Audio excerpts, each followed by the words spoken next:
Ребятишечки, всем привет! Сегодня теплый солнечный день. На горизонте видится станица Голубицкая. Подгорная часть станицы. Вот, смотрите, какая красотища.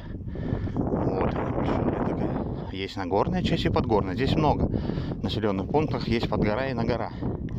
Сегодня ветер очень сильный. Вон дальше, посмотрите, там море, корабли, сейнеры или что там они делают, не знаю, добывают. Ну, скорее всего, да, это рыбацкие. И вот, значит, температура воздуха сегодня ночью была 0 градусов. Представляете, на той неделе, в среду, четверг, было 18 плюсом, сегодня 0 градусов. Но сейчас немножко потеплело. Ветер страшный, очень холодно. Но сейчас уже время 12 часов, уже потеплело намного. Вот такие перемены воздуха, понимаете, бывает температурные. Вот сюда, не знаю, мне видно порт в Темрюка. Он недалеко здесь Темрюк, 4 километра или 5. Вот. Ладно, всем хорошего настроения, среднего, среднего. До свидания, до новых встреч, друзья.